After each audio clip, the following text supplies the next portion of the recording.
Muito bem, às 17 horas e 30 minutos, hora do nosso quadro Salão do Poder, direto de Brasília, Distrito Federal. Vinícius Carvalho vem com os comentários sobre os assuntos que movimentaram essa semana, sobre o cenário político em Brasília e tudo o que está acontecendo lá no Planalto. Vinícius, boa tarde, seja bem-vindo ao DN2 desta quinta-feira. Tudo bem, meu amigo? Oi, Diante Notícia. Estamos aí, Gil. Tiro, porrada, bomba, prisão, confusão, extradição. No final, temos que deixar muito claro que o quadro de hoje é um quadro opinativo, jornalístico, porque estamos correndo risco. Hoje, se você falar mal de algum poder, a depender da situação, correndo sérios riscos, viu, Gil? Exatamente. Eu só quero complementar que tanto eu, Gil Latoreira, como Vinícius Carvalho, que está em Brasília, estamos no exercício de nossas profissões, levando os fatos que movimentaram o cenário político brasileiro, em base a tudo que está sendo divulgado por todos os canais de comunicações do país e até fora do país, sempre levando a verdade com transparência e sem mérito das nossas opiniões. Estamos apenas levando ao conhecimento do público tudo aquilo que está sendo divulgado. Portanto, a partir de agora, não é um quadro opinativo, e sim um quadro de informação, onde nós, jornalistas, levaremos, através da Guardiã da Notícia, tudo com transparência e responsabilidade para que você em casa tire as suas conclusões e você faça os seus comentários. Somos apenas um instrumento para levar essas informações e essas notícias. Certo, Vinícius? Perfeito, Gil. Ainda mais com as tensões que Brasília passou por hoje, né? Vamos começar a primeira parte.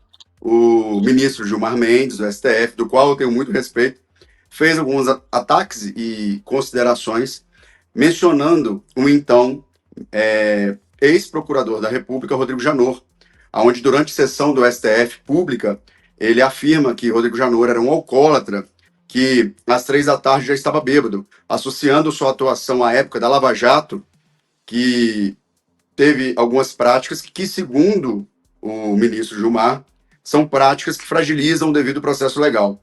Tudo isso começou, Gil, essa confusão aqui em Brasília, após a fala que ocorreu de críticas ao relatório da CPMI do crime organizado, do então senador da República, que chegou a pedir o indiciamento não apenas do Gilmar Mendes, mas também o indiciamento do próprio procurador atual da República e de alguns outros ministros do STF. Uma situação que gerou grande tensão, né? Salvo engano, Alexandre Vieira, senador da República, está sendo ameaçado, inclusive, por isso, deu algumas declarações na imprensa está sendo ameaçado a abrir um inquérito para poder responsabilizá-lo por suas falas e atuações dentro do inquérito, dentro do relatório da CPMI, que não foi aprovado. Então, assim, gera uma grande tensão. Acho interessante, inclusive, Gil, chamarmos no VT a fala do ministro Gilmar Mendes para que a gente possa esclarecer e criar um contraponto sobre uma outra situação, que era o caso do Rio de Janeiro. Se puder chamar aí, por favor. No passado recente, enquanto florescia e se desenvolvia a Operação Lava Jato, investigadores também se valeram de expedientes heterodoxos, muito similares ao que se observam agora. Vazamentos seletivos, uso de imprensa com finalidade de constranger investigados, indiciamento quase que automático dos investigados e construção de narrativas e alevosias que atropelavam o direito de defesa e o devido processo legal. Diante de iniciativas que parecem se repetir agora, não podemos olvidar o que ocorreu naquela quadra, com o messianismo e as práticas totalitárias da Lava Jato, sustentadas por um punitivismo inebriado com a expectativa de popularidade. E é com base nessa experiência que devemos agora nos acautelar, não nos permitindo envolver em uma maré de denuncismo e adentrar incauta e irresponsavelmente em uma espiral de desconfiança nas instituições, sobretudo quando a instituição sob ataque é uma das grandes responsáveis pela estabilidade que o país ora goza. Flui. devemos ter cautela para não repetir erros e equívocos recentes, pois, insisto, há um quê de lavajatismo, e todos sabem, lavajatismo aqui não rima com coisa boa nessas iniciativas de se tentar emparedar o Poder Judiciário, uma tentativa de manietar juízes independentes. Pois bem, Gil, então, sobre essa atuação e outras falas mais que eu já havia destacado, vem sendo criado um ambiente de tensão, ainda mais que ocorreu recente, e nós vamos falar mais aprofundado, um indiciamento, né, feito pela Polícia Federal sobre uma postagem do senador Flávio, do qual ele criticava a associação do então presidente Lula com o ex-presidente da Venezuela capturado pelos Estados Unidos. Então, assim, muito está se falando na mídia que não pode ser 2 pesos e 2 medidas. Se você está indiciando um então senador por essas falas, e colocando, inclusive, possibilidade de deixá-lo inelegível para uma campanha presidencial, na qualidade, né, de responder um crime aí de calúnia, injúria ou difamação a ser avaliado, né, pelo Supremo Tribunal Federal, pela relatoria do ministro Alexandre de Moraes, deveria ser feito o mesmo com aqueles parlamentares que chamam a família Bolsonaro de familicida, associando a família Bolsonaro às milícias do Rio de Janeiro. Então, isso vem sendo muito comentado em Brasília, não muito diferente. Teve a questão do senador Alexandre Vieira, onde o então ministro Gilmar se estendeu, dizendo que o Alessandro Vieira, senador da República, no relatório dele da CPMI de crime organizado, ele, por ter indiciado os ministros do STF, ele cometeu ali crimes que serão apurados. E ele coloca que é um crime de hermenêutica, né, parafraseando ex-ministros clássicos da Corte Suprema. Então, assim, esse relatório acabou sendo rejeitado. De última hora, houve uma manobra do presidente do Senado, onde ele trocou alguns integrantes da comissão, e este relatório ele foi rejeitado 6-4. Então, assim, devido à manobra do Senado, foi feito isso. Agora, teve uma matéria recente que está saindo na mídia, que o próprio Senado Federal quer impor a não perseguição penal, a ser submetida pelo STF nas questões da CPMI, ou seja, temos uma questão de CPMI que há mais de 50 anos vem sendo tratadas devido a essa questão do Banco Master, esse envolvimento com a classe política e com o poder judiciário, que aqui não estamos falando se está certo, se está errado, se houve crime ou não, mas esses vultuosos valores envolvendo ministros do STF, passeios em jato ou caronas em jato e etc., isso vem sendo debatido e discutido sobre, afinal, o Senado vai tomar a postura de fiscalizar o STF ou quem fiscaliza o STF? Teve até falas do então presidente Lula, que ele declara, aspas, ministro do STF não pode ser milionário. Se quer ser milionário, não seja ministro do STF, né? Onde ele havia comentado, e no quadro passado, falando sobre isso, do conselho para o camarada Alexandre de Moraes. É algo muito complexo, muito delicado. O ministro Fux, em seu voto, e aí já estamos falando de outro assunto, ele fala sobre a corrupção sistêmica, que ele, ao declarar o voto sobre a questão do Rio de Janeiro, diversos ministros começaram a dizer que o estado do Rio de Janeiro é um exemplo de corrupção, é algo que todos os parlamentares praticamente estão envolvidos ou com milícia, ou com corrupção, ou com jogo do bicho. Isso gerou um grande estresse e nós temos agora um contraponto a essa fala do então ministro e decano Gilmar Mendes com o ministro, que é o Fux, que tem também uma fala onde, ao defender a situação do Rio de Janeiro, porque a corrupção não se origina no Rio de Janeiro, é algo sistêmico brasileiro, enquanto isso não for tratado como um crime hediondo e responsabilizado como tal, e a gente ter a perseguição do capital, nós não teremos nenhum resultado.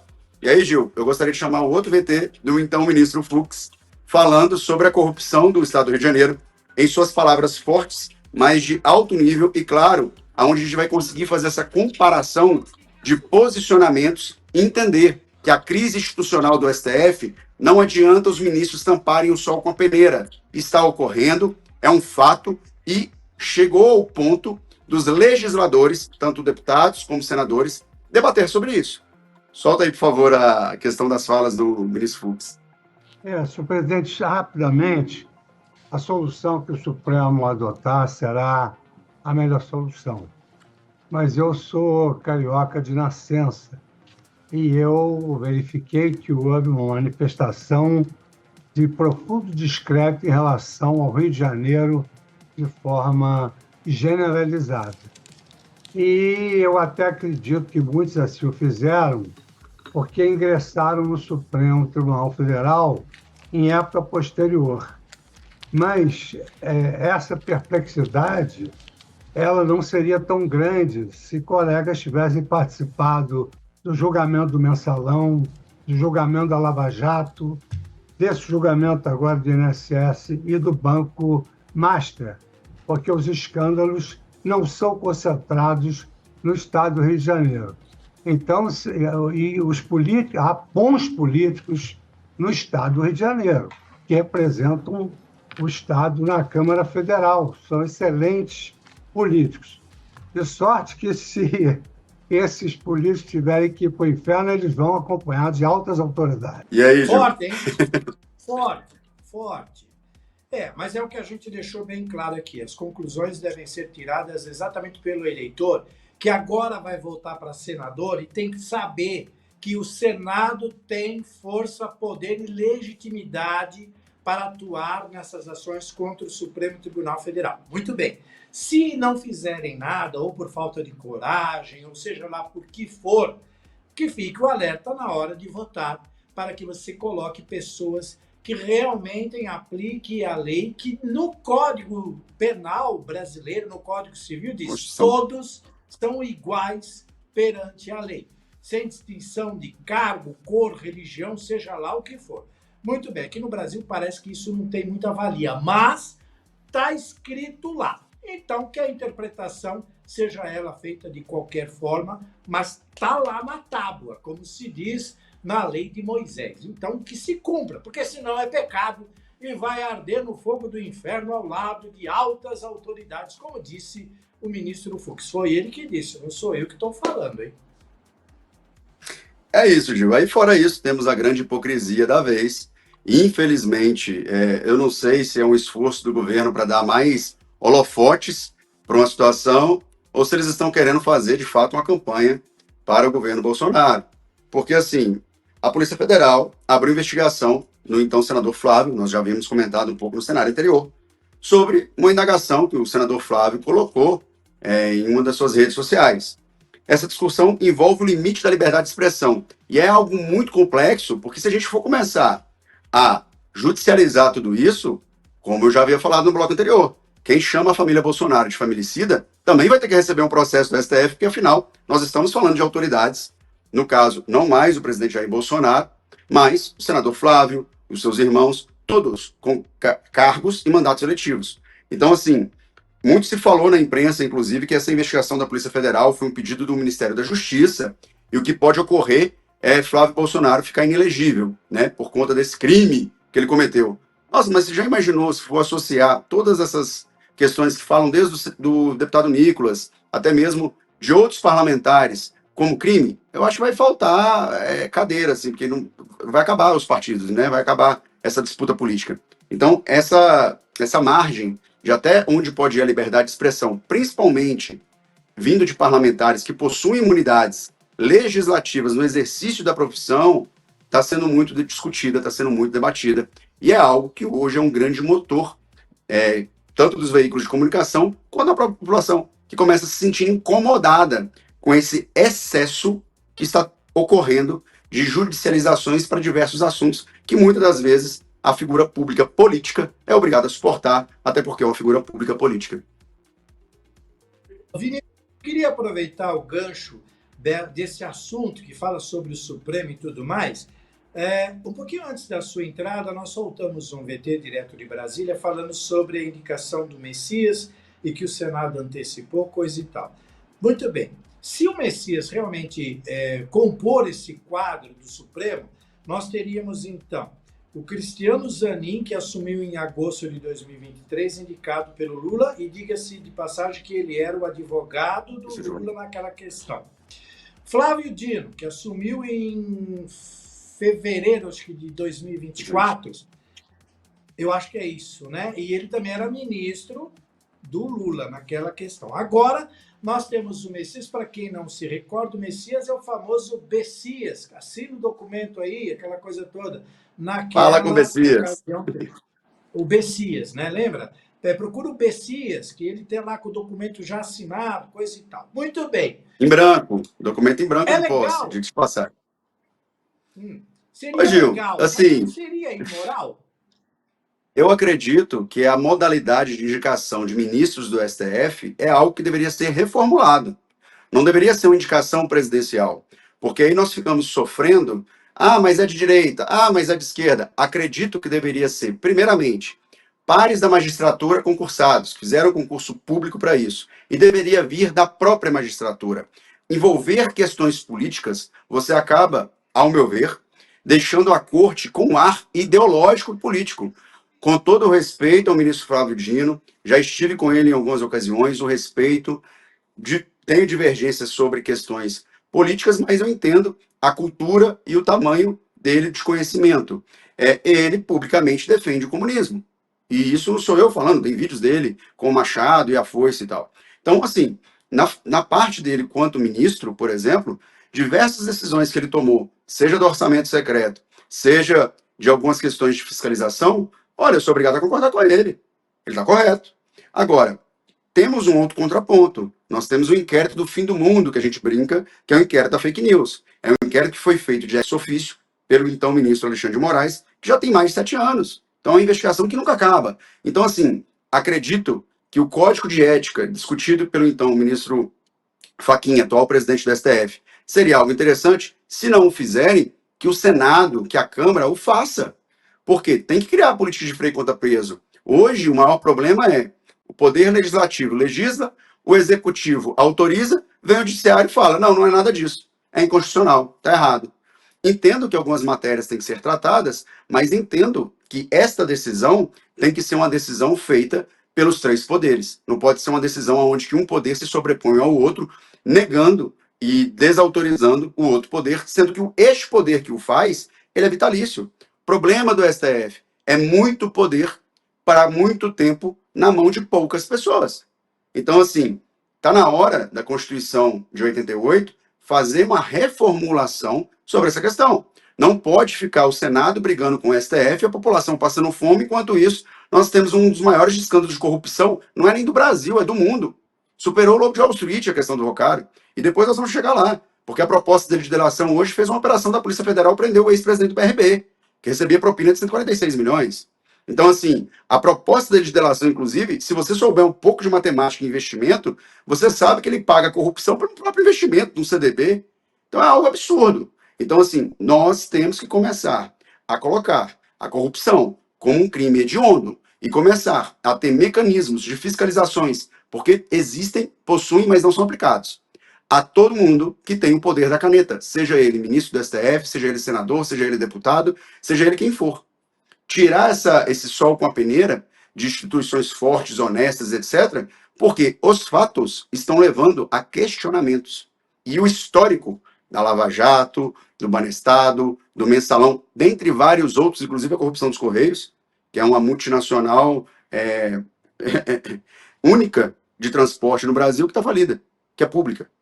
Entendeu? Então, assim, isso tem que começar a ter uma reflexão. Se a população não entender isso, e a hora do voto é a hora que você faz o escrutínio eleitoral, você coloca ali que todo cidadão passa a ser um mesmo voto, não importa se é rico ou pobre. Se a população brasileira não entender isso, o Brasil está fadado ao fracasso.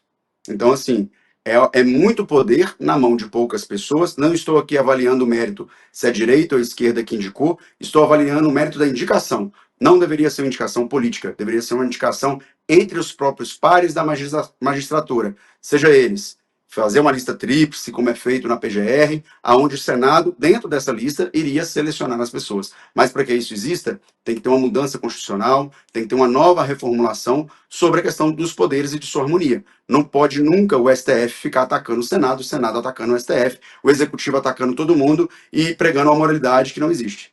Então, minha opinião é essa, minha análise é essa. E eu te pergunto, o que você acha, Gil? Pois, você sabe, eu estava pensando, enquanto você falava, eu estou com 63, comecei com 20, portanto 43 anos no jornalismo. Um político talvez uns 30. Eu nunca me lembro, não me recordo de ter justificado antes de eu entrar no editorial o que eu ia falar, a título de defesa. E isso me fez refletir o cuidado que nós temos que ter hoje em passar a notícia, porque a notícia hoje parece que ela não é a notícia real, é o que eles querem que seja verdade ou não. De qualquer forma, vamos para o caso Ramagem. Ele foi preso, ele saiu, teve uma controvérsia. Dizem que ele foi preso numa operação de trânsito, ele cometeu uma pequena infração de trânsito, e aí, quando foram ver, tinha alguma coisa, para falar que não era nada disso. Enfim, o que está acontecendo aí com o Ramagem lá nos Estados Unidos, hein?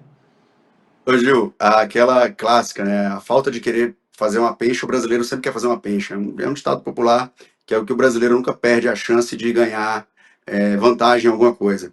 Foi um retrospecto de mico, né? Saiu o governo brasileiro falando que foi uma operação coordenada junto com a polícia americana, que na verdade ele foi preso, que ia ser deportado. Chegou o presidente da República, falou: agora ele vai ser deportado. São mais de 16 anos de condenação e etc. Resumo, o Ramagem não ficou nem 4 dias direito preso. Foi por uma questão ali. Toda a nota que a Polícia Federal fez ficou com uma descredibilidade enorme a partir da soltura do Ramagem, que eles estavam dando como certo que ele seria deportado. Vergonhoso para o governo dar uma nota desse tipo, mais vergonhoso ainda, e agora vem os deputados e senadores solicitando informações à Polícia Federal com qual aspecto a Polícia Federal tem essa autoridade de, em outro país, fazer uma suposta parceria ali de polícia. Não acredito que tenha mecanismos legais que permitam isso. Isso vem sendo questionado da Polícia Federal.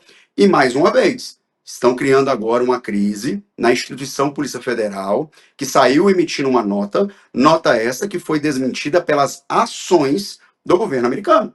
Então, não adiantam colocar o sol com a peneira quando estão tentando colocar, tentando ter gatilhos políticos em diversas situações, porque os fatos estão passando o sentimento e a sensibilidade para a população, a percepção distinta. E, Gil, mais uma vez, eu até alterei meu nome no quadro com medo de perseguição. O nosso quadro aqui tinha outro nome, Salão do Poder, eu me identificava com outro nome, e tenho medo hoje, temo pela segurança não apenas minha, mas da minha família. Então, assim, coisas que começamos a refletir o que de fato existe no país de liberdade de expressão ou não. Lembrando, tivemos recentemente o julgamento do dia 8/1, aonde temos pessoas com penas maiores do que pessoas que cometeram homicídio. Pessoas com penas e multas maiores do que qualquer escala que já tivemos. Então, assim, achar que isso tudo é normal, achar que isso tudo tá ok, desculpa, não me importa agora se a pessoa pensa que é de direita ou de esquerda ou de centro, ou seja lá qual for a opinião política dela. Tem que pensar que é o seguinte: hoje é com eles, amanhã pode ser com a gente. E aí? Até qual ponto essa questão vai ser omissa, não vai ser debatida, não vai ser colocada em pauta? E não estou aqui fazendo juízo de valor de anistia ou não anistia, tá, Gil? Estou fazendo uma reflexão profunda, que o caso Ramagem trouxe isso pra gente. Ao contrário do caso, já vou aproveitar um gancho aqui para já matar esse assunto, Carla Zambelli, que hoje foi extraditada, teve a questão da extradição dela em segunda instância pela corte italiana, e ela vai ter que cumprir uma pena muito severa, e nós estamos falando do ex-parlamentar, que teve o mandato cassado. Então, assim, lembrando, salvo engano, foi antes do Eduardo Bolsonaro, que foi a pessoa mais bem votada de São Paulo, ela está em segunda colocada. Posso estar errado, mas dentre as mulheres, ela é a mulher mais votada do estado de São Paulo, e eu acredito que do Brasil. Então, assim, não sei se ela superou a Joyce, que a Joyce, a época da eleição dela, foi a mulher mais votada. Não. A Joyce tem mais, inclusive elas tinham, depois eram amigas, criou-se uma rixa entre elas. Viraram inimigas. Mas passado. Eu até entrevistei a Joyce na época e foi uma coisa contra coisas de pessoas que convivem muito juntas. Vamos acelerar, que o nosso horário está passando. Prisão do presidente do BRB que você tinha adiantado. Vamos lá. Então, isso foi uma revelação, inclusive, da proposta de delação premiada do Daniel Vocaro. Já está sendo debatido, inclusive essas informações que Daniel Vocaro explicava como fazia essa corrupção, esse pagamento de corrupção, que, pasme, Gil, parecia um papo normal. Vou te dar ali um apartamento, 146 milhões, uma questão simbólica, tá tudo certo. Não, minha mulher não gostou daquele, eu prefiro o outro. Então, assim, essa coisa ridícula que chega a ser esdrúxula, não estou aqui defendendo corrupção nem nada, mas diga de passagem, Daniel Vocaro fez universidade, explicou como funcionam as entranhas da corrupção no sistema brasileiro. Estamos falando aqui de corrupção desde o judiciário ao executivo ao legislativo, e aqui não estou indicando nomes. Então, assim, uma vergonha completa. E o pior, Gil, na delação premiada que ele faz a proposta, ele está dizendo que em 10 anos ele vai retornar um capital para o Brasil de 40 bilhões. Vamos fazer uma conta rápida? Vamos pensar que a corrupção do Banco Master foi apenas 65 bilhões, que não foi. Nas minhas contas já passaram de 300. O rendimento no CDB paga a dívida da proposta da delação premiada dele. Ou seja, o crime valeu a pena, o roubo valeu a pena. Infelizmente, Gil, matematicamente falando, para Daniel Vocaro, ao assinar essa delação, vai valer a pena. Uma grande vergonha, por ausência de legislação que persiga todo o capital da corrupção. Não me importa se passou para namorada, se passou para amante, se passou para filho. Todo o capital, assim como a legislação do PIX, que hoje foi atualizada para evitar aquela questão que as pessoas se valiam de laranjas para transferir o capital, e quando você ia ver na conta que foi bloqueado o valor não tinha mais, deveria ocorrer o mesmo mecanismo para a corrupção nesse país. E nem compensa manter esse pessoal preso, Gil, que só dá gasto. Manter um Daniel Vocaro preso só é gasto. Tinha que pegar o capital e restituir para os cofres públicos, que afinal, aposentados, pensionistas, nós, contribuintes do FGC, não deveríamos pagar por essa crise. Falamos sobre isso, que esse é um bom investimento, né? Você corrompe, pega a grana, responde tudo, ela rende, você devolve, depois você consegue pegá-la com o rendimento de volta. Escala 6x1 e debate sobre o modelo do trabalho é o próximo assunto. Vamos lá. Então, escala 6x1, Gil. Problema técnico. É uma proposta do governo, o governo quer fazer isso um projeto eleitoreiro. Respeito o governo, mas acredito que poderia ser uma grande oportunidade para os parlamentares retirarem a obrigação de horas. Ao invés de fazer escala 6x1, 5x2, seja lá o que for, tira a obrigação de 44 horas. Vamos passar a remunerar o trabalhador por hora. Quem quiser fazer escala 6x1, escala 7x1, seja lá, trabalhar a semana inteira, assim como é nos Estados Unidos, trabalha. Vamos passar a remunerar o trabalhador por hora. Você impor um salário mínimo e o fim da escala 6x1, nós podemos gerar uma crise sistêmica em todo o sistema de trabalho brasileiro. Não foi feito nenhum cálculo técnico que dimensione o impacto para o comerciante, para o empresariado brasileiro. Não estou aqui defendendo um lado em detrimento do outro. Estou aqui posicionando que quem arca com a despesa dos funcionários, muitas das vezes, é o patrão. Despesas essas pesadas para o patronado brasileiro devido ao excesso de direitos que temos, e não falo excesso por nada, mas o excesso, por exemplo, ele tem que bancar um FGTS que é gerido por um gestor público que muitas vezes corrompe e rouba os aposentados, como vem acontecendo. Então se torna um excesso não pelo direito, mas se torna um excesso pela destinação e pela rentabilidade. Matematicamente é provado que se o trabalhador pegasse o valor do fundo de garantia e do INSS que ele contribuía e aplicasse, ele ganhava muito mais do que o governo escolher para ele onde vai o dinheiro. Então, assim, acredito que se os parlamentares deixarem de brigar pela proposta, mas posicionarem a proposta, retirando a obrigação da carga horária e permitindo o trabalhador trabalhar a hora que ele quiser, no tempo que ele quiser e ser remunerado por hora, seria uma evolução muito maior do que uma discussão básica do fim de uma escala 6x1. Porque isso só vai trazer maior desemprego, só vai trazer falência do empresariado, que muitas das vezes não vai conseguir manter seus funcionários ou seus funcionários com todos os direitos trabalhistas, tendo em vista esse custo. E ainda podemos ter um apagão de algumas atividades. Imagina um posto de gasolina que funciona no final de semana, como é que vai fazer? Imagina um mercado, imagina uma farmácia. Essa reflexão é muito legal, você ter ali uma diminuição de carga horária de trabalho. Mas o Brasil, ele está preparado, ele está no molde de uma Suíça, ele tem uma educação, uma saúde, uma qualidade de vida que os países do primeiro mundo possuem e exercem essa atividade? Acredito que não. Mas talvez eu possa estar vivendo num país distinto de alguns. É isso aí. Bom, já falamos disso também, porque tem mais um ponto aí. Isso tudo, se acabar a CLT, daqui 10, 20 anos, acaba a aposentadoria, acaba tudo, porque não vai ter mais dinheiro na Previdência. Lula e a taxa das blusinhas. Recuo e desgaste. Ironicamente. E aí? Ironicamente, quem fez a taxa das blusinhas foi o governo Lula em seu primeiro mandato.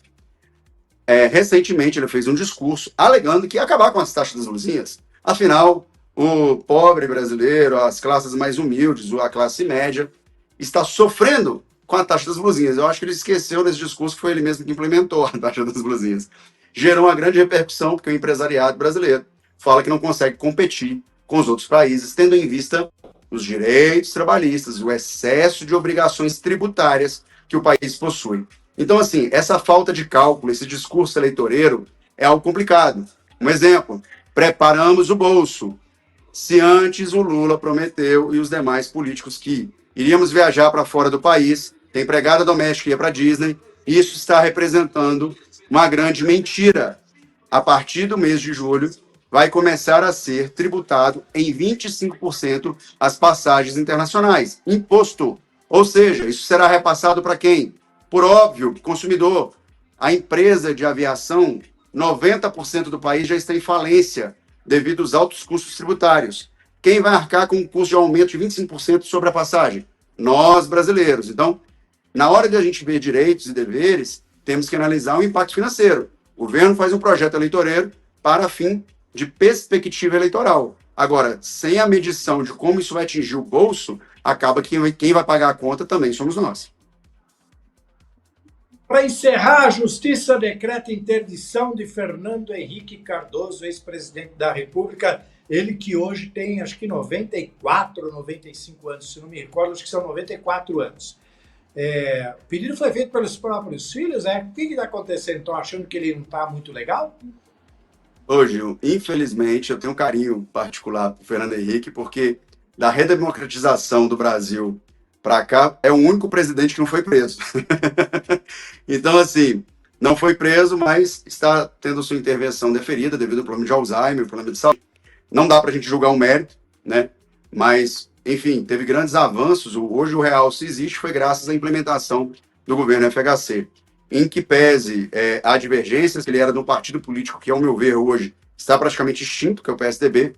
Fernando Henrique Cardoso teve uma grande participação histórica na formação do poder brasileiro, e já fui em várias palestras dele, onde ele falava tanto bem da esquerda, quanto bem da própria direita, né, que ele se considerava um progressista, mas é o fator idade, né, é algo que não tem como nós controlarmos, se isso é verdade ou mentira. Não acredito que a justiça paulista ia tomar uma decisão com uma pessoa tão ilustre quanto Fernando Henrique, que tem todos os direitos presidenciáveis, que, ao meu ver, é algo que deveria ser revisto também pela Constituição de 88, porque estamos existindo diversos presidentes com diversos direitos, diversos ministros com diversos direitos. Isso tudo é um peso para a máquina pública. Até quando isso vai ser feito e modelado? Mas temos aí uma figura que não foi presa, mas agora está interditada. O nosso último presidente, nosso último algoz aí de suspiro republicano. Você sabe que durante muitas coisas que eu fiz na minha vida profissional, teve uma época que eu estive à frente do Corinthians, da TV Corinthians, e houve um jantar em que eu participei referente à construção da arena. Todo mundo foi preso naquela foto, menos eu, pelo menos por enquanto. Eu tenho até medo de olhar aquela foto. Outro dia até tirei no computador, porque eu não quero ver isso aí, não. Porque era foi todo mundo em cano. Eu ainda não fui, ou pelo menos não pretendo ser, mas eu fiquei só, quando você falou do FHC, que é um que não foi, eu fico imaginando no Rio de Janeiro você resgatar uma foto de um governador que não foi. Isso deve ter aí uns 50 anos, sei lá quanto tempo. Vou falar muito que o Fux não gosta que fala mal da terra dele, mas é meio perigoso. Vinícius, obrigado, belíssima participação, suas considerações finais para a gente seguir o bonde aqui do DN2. Só o encerramento final. O Rio de Janeiro sempre ensinando, e eu brinco que o Rio de Janeiro é uma universidade. Tudo que acontece lá ou na Bahia é um reflexo do país. Ao ter ali a candidatura, né, do então presidente eleito pela Câmara Legislativa do Rio de Janeiro, que foi barrada pelo STF por não ter cumprido ali alguns requisitos, já fizeram uma nova modulação. Vão eleger um novo presidente da Câmara amanhã, para esse, então, ser na escala sucessória o novo governador do estado do Rio. Então, Rio de Janeiro sempre ensinando um jeitinho brasileiro de como superar e fazer a vírgula da lei. Caso isso ocorra, Gil, só para você entender, hoje quem é o presidente do Rio, governador do estado do Rio de Janeiro, é o, então, presidente do Tribunal de Justiça do Rio de Janeiro, e diz que o cara vem fazendo uma devassa nas contas do Rio. Então, imagino que ele está brigando com diversos interesses cariocas, não tão republicanos, talvez, não sei, estou aqui para fazer juízo de valor, mas aí a Câmara do Rio de Janeiro teve uma nova saída. Ao invés de eleger o governador, que eles não vão conseguir cumprir os requisitos legais, eles vão eleger um novo presidente da Câmara, porque, lembrando, o Rio de Janeiro teve não só o governador que pediu para sair, como vice, como também o antigo presidente da Câmara que está preso. Então, assim, é ex-motivo da nossa crise histórica e é uma crise até de instituição. E não estou aqui para falar mal do Estado do Rio, senão meu ministro Fux pode ficar bravo comigo também. Mas a questão é essa situação, essas particularidades da política carioca, que, desde Cabral, todos os governadores, historicamente, ou estão presos, ou foram presos, ou estão inelegíveis. Um grande absurdo. Essas são minhas considerações finais, Gil. Grande abraço, boa noite. Aquele abraço, boa noite. Uma vez fiz uma cobertura no Rio de Janeiro e me alertaram, Gil, Rio de Janeiro não é para amador, volta para São Paulo. E eu voltei para São Paulo. Larguei a política de lá. Tchau. A semana Abraço, que vem a gente Gil. está de volta. Grande abraço. Obrigado.